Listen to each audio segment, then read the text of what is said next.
speaker is Fago, and then Trina Allen. So I want to echo a little bit on the request from Black Lives Matter. There needs to be some major reform on the commissions that oversee it and the trainings that are going on, a lot more accountability. I also want to address the homeless deaths. 2016, the year before our new mayor took office, there was 81 deaths on the streets of Sacramento. Last year, 118. That's a pretty sharp rise.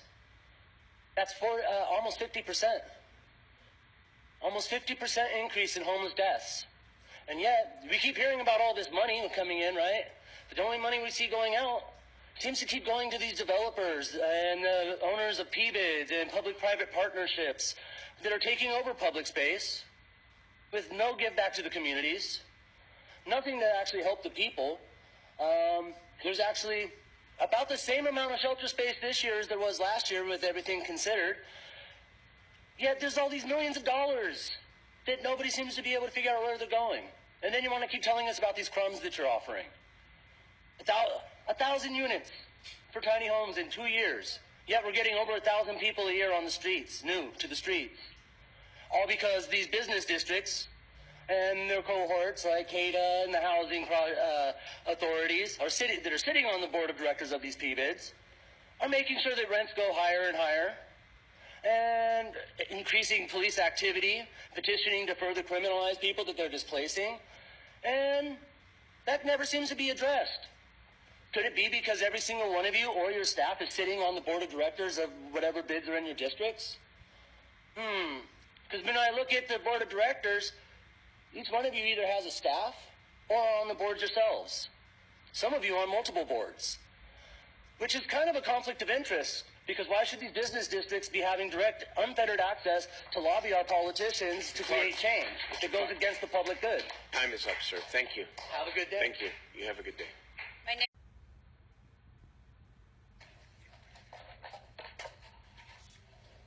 Hello again. Thanks for picking me first this time. It's nice. Okay, so we heard a few weeks ago that this is going to be the year of housing, according to Mr. Steinberg. I also hear we're going for 1,000 tiny homes over the course of 3 years. So 2 years, okay, that's better. But yeah, I hope to see these tiny homes as soon as possible because we do have people dying out there on the streets. We have 2 of your citizens dying each week on the streets. Now you can't call it a state of emergency or city emergency. Push your friend Jerry Brown to call a state of emergency, which we really need because we do have people dying on the streets right now. Be honest, I feel like your true colors are shown when you don't even talk about calling a state of emergency because your citizens are dying. So how many tiny homes this year? Can we get a really good breakdown on when these tiny homes are going to arrive? Let's go for some public housing as well. You know, because we deserve this. After so long, people have suffered in the streets. I think public housing is deserved with your citizens passing away each week. Meanwhile, we're still a hub of child trafficking, according to the FBI. The district attorney, at her final hearing, or her final budget proposal on June 13th, she dedicated less than $100,000 to the investigation of human and child trafficking, which seems quite fishy given that we are the hub of child trafficking, according to the FBI. Now, I do know all of you have endorsed her. Excuse me. Not appropriate for, Why not? For the council. You got 7 seconds, so okay. Say whatever you want. Well, my name's Eric Frame. I'm running for state senate as an independent. That's not appropriate. This is the And, public venue. You're done. Out. Goodbye. See you later. My next speaker is Richard Wake, then Ron Elm, Jennifer Cook Barnes.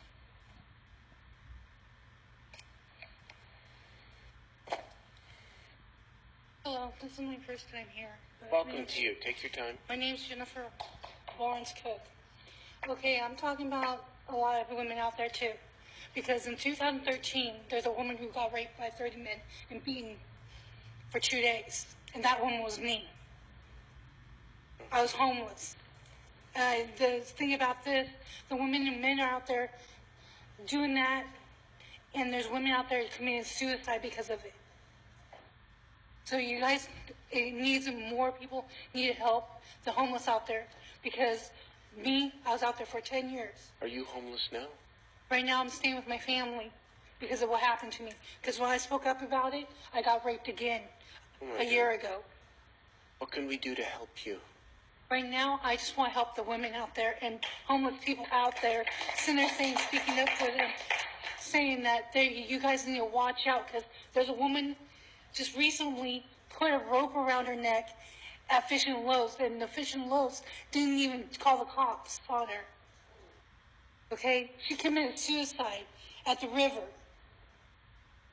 So, because she went to Fish and Loaves and said I was raped, they didn't help her there. Okay, when I came out and said I was raped, and I had my face going like this, and still having injuries of it, they're sitting there saying, oh, we'll put you on leave, my sister's house and all this. But what happens to the rest of them? They're going to get back out there and get beaten and raped again. Some of them turn to drugs and alcohol. For me, it gave me a spiritual awakening. I went to an 8. I have a year clean, but guess what? I'm trying.